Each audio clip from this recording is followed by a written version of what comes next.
I'd like to start by saying, we always talk about the industrial revolution or the fourth generation in the industrial revolution, and what we are never told is that there was a generation or a revolution that we missed altogether, and that is the intellectual property revolution. We talked today about two companies that exceeded $1 trillion in value. And if you work out the value of all American companies, they are overvalued over their book value by 80% in total. Now, where is that 80% coming from? It's coming from intellectual property. It's from the brand. It's values that is intangible. So we've missed all that. We've talked today about a company, a great Pakistani company that revenue 1.2 billion and its market cap is 1.3 billion. So the point about it is we need to generate technology. We need to invent. That is where it's all at. Together with my partner, Michel Fattouche, we invented two technologies, one called WFDM and one called multi-code direct sequence spread spectrum. Every high-speed communications in the world today is based on those technologies. We've managed to get $2 billion of royalties on those two technologies.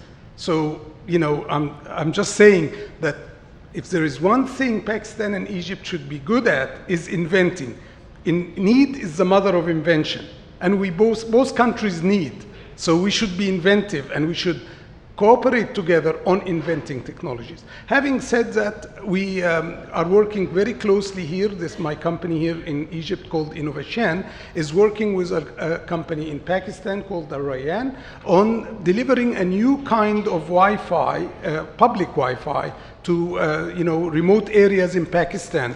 As we talk about the Belt and Road Initiative, we need our own people to benefit from it. And the best way to benefit these days is by access to the internet. We need to provide the whole population with inexpensive access to the internet. And the best technology there is in my experience, is Wi-Fi. And what we've done is there is a technology called mesh technology. Mesh is basically the concept that one Wi-Fi router talks to another Wi-Fi router to spread the signal so that you can get from one point in a big city, you can spread the internet to all the city. This is 10 times less expensive than 3G, about 2.5 times less expensive than 4G. And 5G is still in the works, kind of thing. So it is where the future is at technology-wise. We are making it the foundation. You all heard of 4G. My company YLAN was the founder of the WiMAX Forum, and the WiMAX Forum is what started 4G. So basically, we need to start a new generation. If we work together, we can develop a new generation of technology. I'm personally calling it 6G, and it's basically based on this kind of mesh technology that we are working with Al-Rayyan to have it first deployed in Pakistan, inshallah. We tested last year. I love Pakistan. I love the hospitality of the people. I love your food, but you can make it a little less sharp, a little less spicy. But, we plan to have our first network, inshallah, within about 3 months in Pakistan. And from there, we'll publicize and get more attention to it. And, it should be good for the Pakistani people in general. And eventually, maybe we'll even build a network here in Egypt. So thank you very much.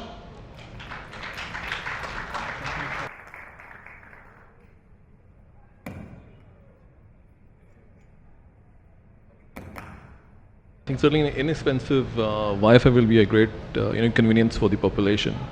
Yeah. Okay. I now like to invite Ms. Samira Nazir Siddiqui. She's the former Secretary of Board of Investment, Government of Pakistan.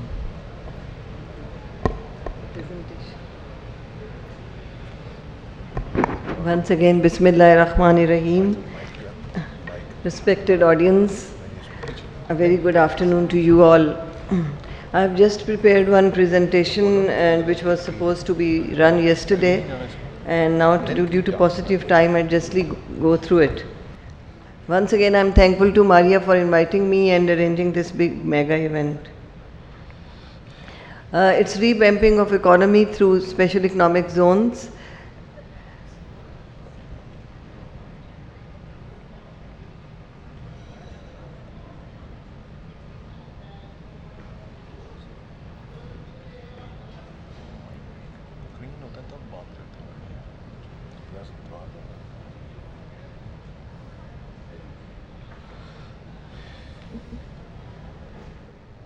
This is very small. Can you enhance this, please? Talha, can you please enhance it?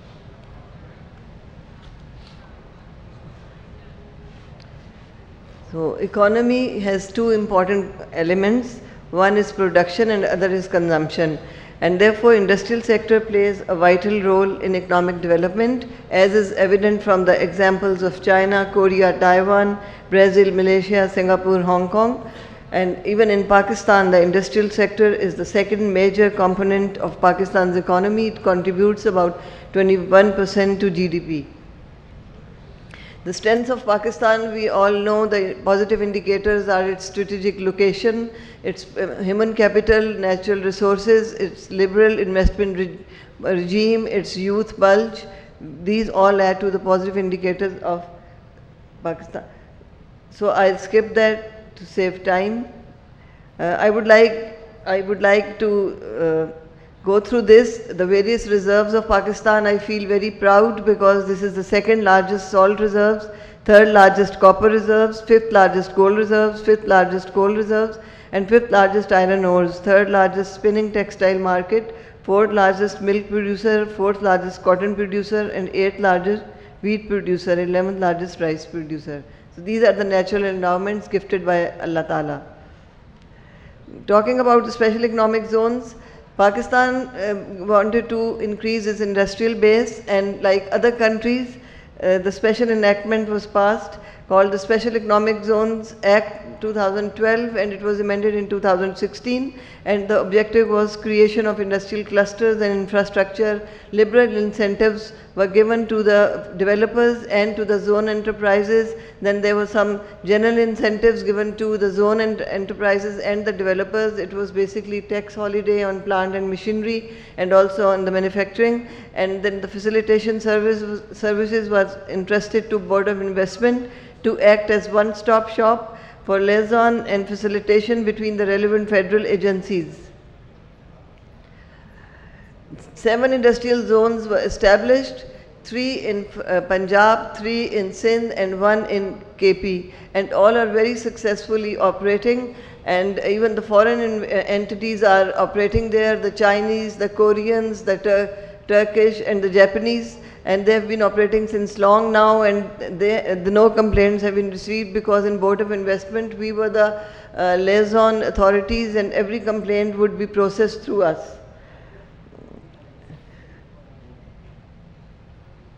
Then the prioritized special economic zones are the ones which were signed with the Chinese under the industrial cooperation in 2016, and 9 sites were prioritized under the advice of Chinese because they help. Because they are running very successful economic zones, so they helped us with the identification of the sites based on the natural endowments, and also they helped us to identify the sectors which were suitable, and there are 4 in the 4 provinces, 3 in the regional areas of Gilgit, Fata and Azad Kashmir, and 2 have to be set up by the federal government. These special incentives have been given to the prioritized zones, but these are not specific to Chinese. They are available to any Pakistani or anybody living in this world. The incentives are for everybody so that the investment is attracted by the foreigners. And this is the time when Pakistan is a very safe destination for investment. We also studied the global experience, and countries like successful economies like Malaysia, when they were having problems with the hurdles in the economies, they solved it through setting up of special economic zones. Like Malaysia had mounting job loss with unemployment, so they set up special economic zones, which accounted for 72% of FDI, and you can read the other figures too. Philippines had balance of payment issues. They resorted to special economic zones, which accounted for 15% of FDI, 49% of exports, and so on. Similarly, India had very slow employment expansion. They also set up SEZs, which accounted for 26% of export and 4% of employment in 2014. Vietnam had a problem of transition of industrialization under the socialist regime. They also solved it through the SEZ, accounted for 49% of FDI in 2014 and 4% of employment in 2013. Other economies like Bangladesh, even People's Republic of China, Indonesia, Korea, all these economies had resorted to setting up of special economic zones to overcome the problems faced and the constraints faced by their economies. The successful changes brought by these countries, China, India, Korea, Taiwan, Honduras, Bangladesh, El Salvador and Vietnam, was because they had made deep studies into it. They had positive trends.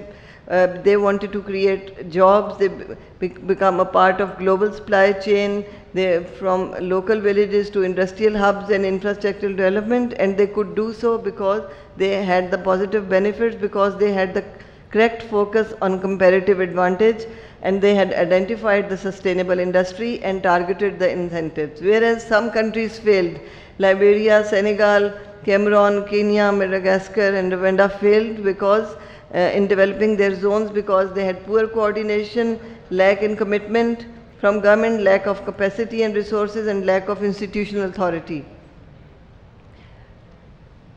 In Pakistan, the SEZs have been and can be used to spur industrialization in the country and to revamp the economy. However, exact achievements of SEZs can be got in case we keep in mind the world experience and focus on comparative advantages, suitable industry and focused incentives, introduction of targeted incentives and skill development. And Board of Investments had done a lot of hard work in the past year and this year, and hopefully, inshallah, the upcoming SEZs under the prioritized economic zones will be very successful because we are ensuring provision of electricity infrastructure to SEZs, and Pakistan has successfully developed policies, strategies for industrial development focusing on SEZs and success factors. The present government is committed to further develop a coherent and integrated investment and trade policy supported by regulatory regime that rewards innovation.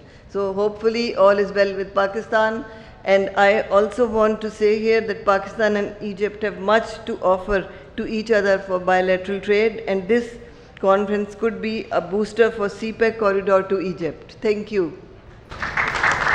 Thank you, Ms. Siddiqui. Now I would like to invite Dr. Fawaz Sayar. She's an external fellow economics at South University.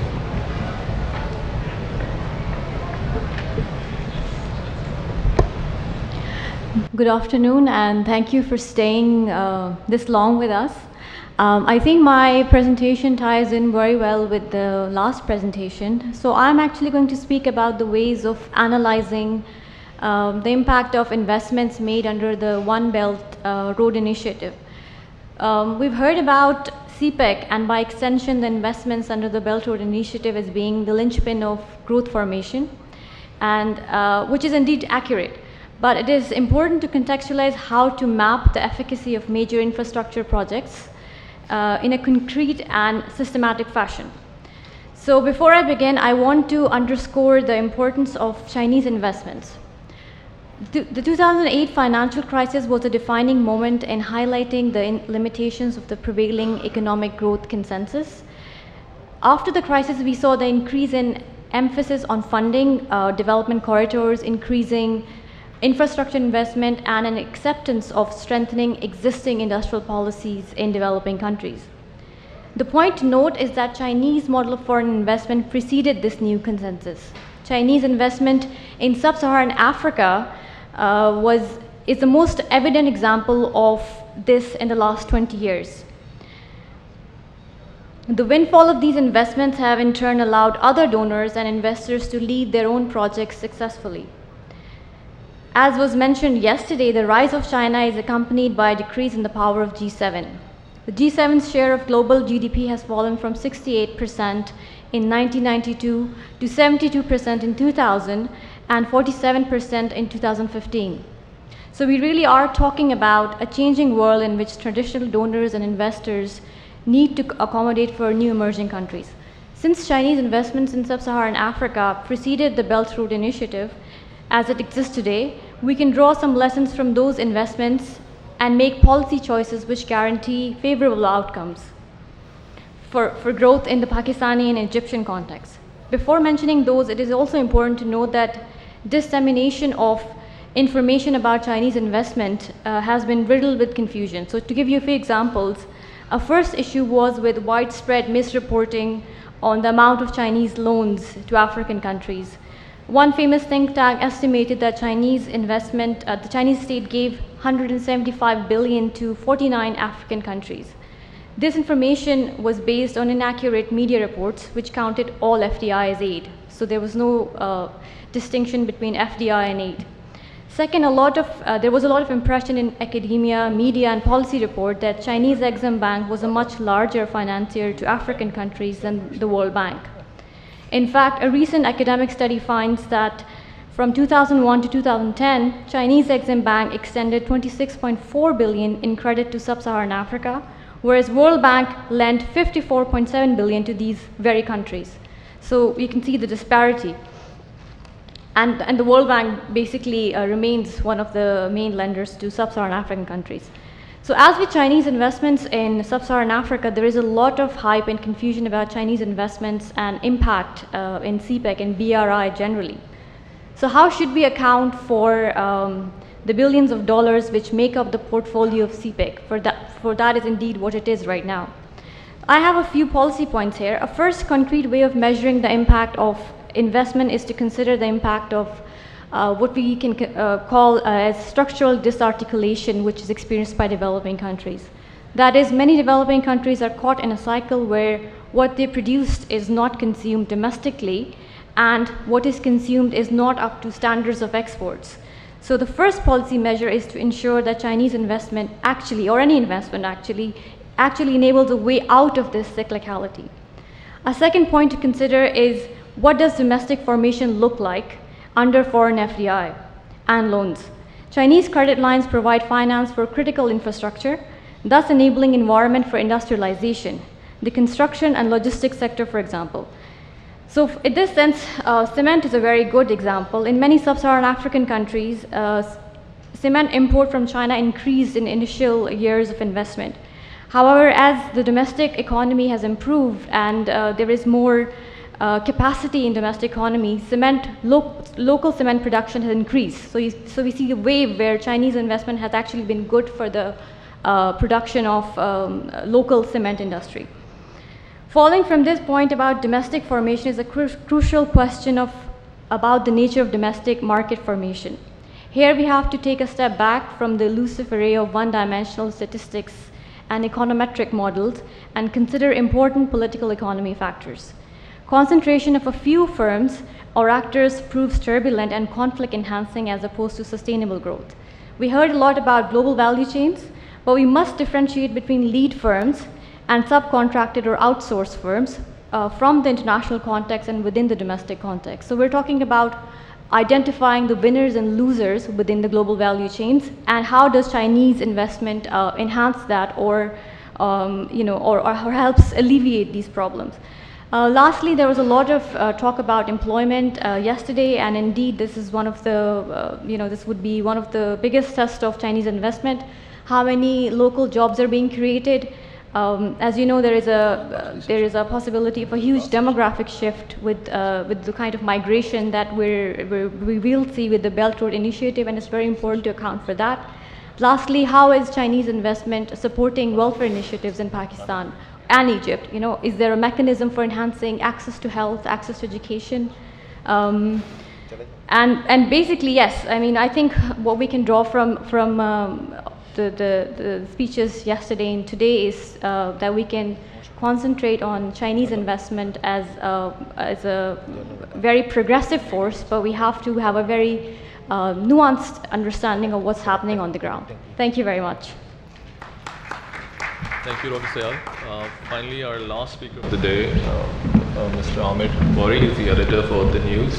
It's a leading Pakistani newspaper.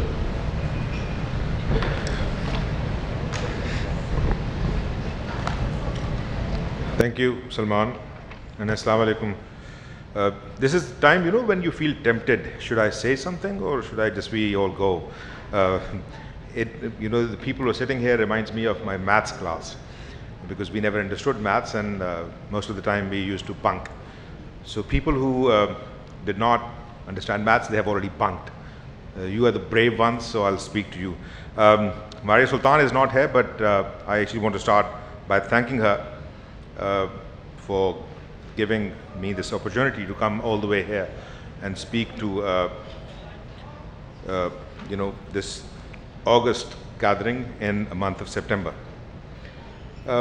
Last 2 days since I arrived in Cairo, sleeping and waking up on the banks of majestic Nile River that has run for many millenniums to nurture the stories of the pharaohs, of the prophets, and the people, the plebeians, of their progress and their plight. It's a mesmerizing feeling. This is not what comes easy. Coming to a country or to a place which has lived and existed for 7,000 years. It's a living memory. So it's a marvelous feeling. And in the last 2 days, I tried to understand, a bit of it by walking, with my friend Salman. I think we have covered almost 14 kilometers in 2 days. It's not a bad, bit. And, walking along the course of the river and also in the bazaars of Cairo, watching modern and also modest men and women having fun and frolic like many people do in the parts of the world, it presents the pleasure of a variant sort. And I did that too as well. And then spotting Malala Yousafzai's controversial autobiography at a makeshift roadside kiosk can amaze a wandering Pakistani. At least I was. We saw that book being sold on the bridge.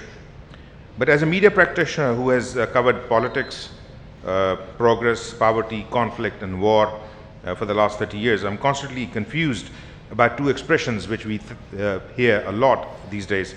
And these expressions are global village and game changer. We have heard this term a lot. CPAC will be a game changer. And we live in a global village. So just actually want to share a few thoughts about, when Marshall McLuhan, the Canadian professor, and he was also a public intellectual and philosopher, when he coined the term global village, in his seminal work, The Gutenberg Galaxy, The Making of Typographic Man, and the Last Millennium, and if you actually prefer last century, it was probably the simplification of the whole world into a village through the use of electronic media. But I've always felt confused that why use the term village? Why not town or city? Because we actually want to live in a city. We actually want to live, or at least develop our villages into towns and towns into city. Call me a skeptic or a cynic, as I am not willing to accept the benign explanation of the professor's work because I covered politics, and I look for the meaning beyond benign. Village remains the smallest unit of human dwelling, and unlike a town or a city, those living in a village know all of each other. But much more than that, they know the power dynamic that runs a village too. Who is in charge? Who are the power? Who are the service providers? Who is powerful? Who is powerless? Who is mighty? Who is miserable? They know it all. So we have seen and experienced the global village in the last 7 decades. It has given us wars, and more wars. Many a time we were not the planners of those conflicts. They were imposed on us, leaving us miserable. It also actually kind of left us in debt and poor. And then the BRI and the CPAC happened. Not a day goes by when we in Pakistan do not discuss and dissect how China-Pakistan economic corridor would transform the country. And hardly a day passes when the BRI, the Belt and Road Initiative, is not written or spoken about across the international media. Of course, there is criticism of how China would burden weaker economies with debt they would not be able to pay. The criticism, however, is coming from those who have burdened us all with debt too. Debts that we are finding impossible to pay back. And that brings me to the second concept that bothers me at times, game changer. The more one reads and understands about the BRI, the clearer one becomes about the game changer and about the game as well. We all know that the World Economic Forum paper confirmed in 2015 that roads are the arteries through which economy pulses.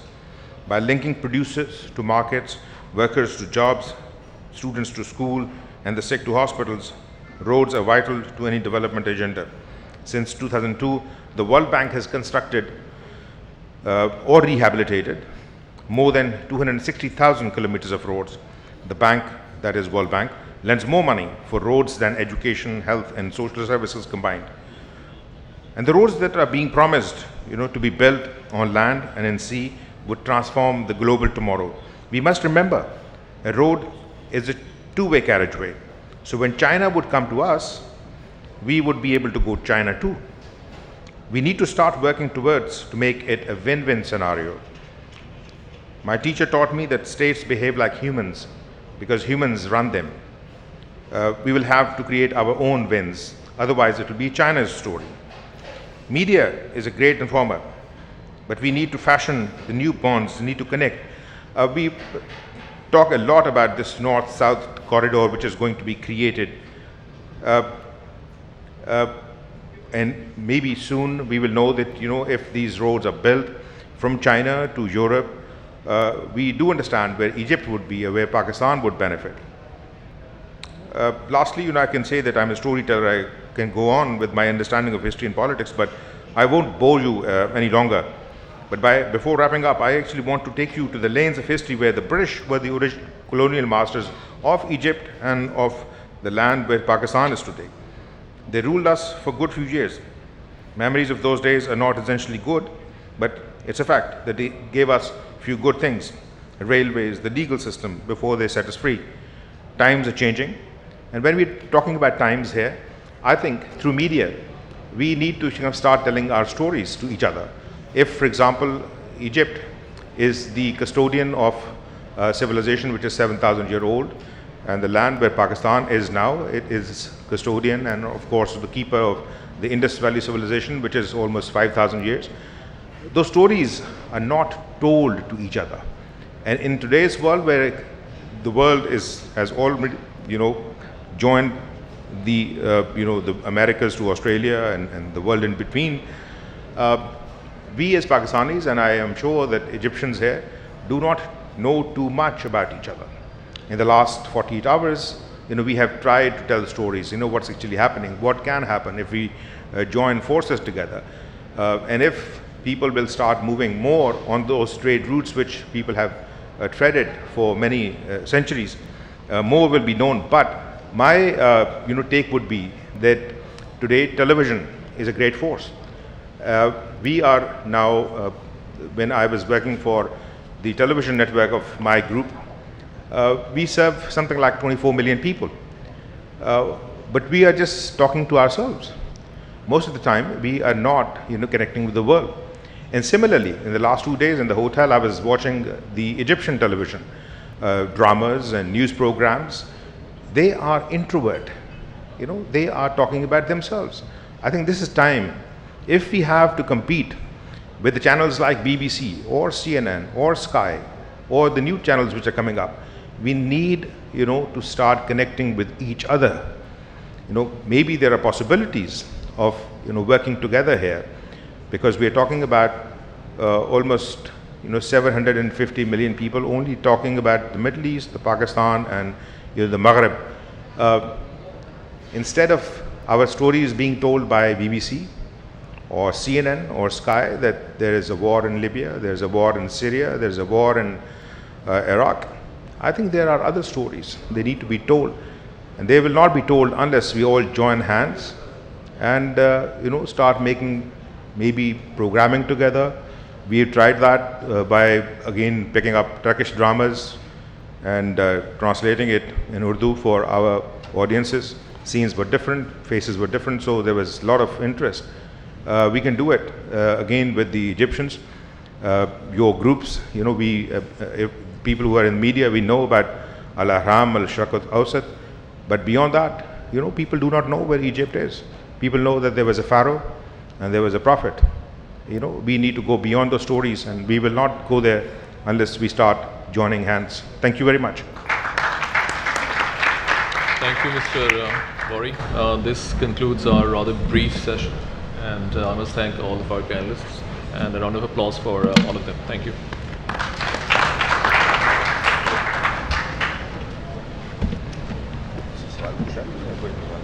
Thank you very much.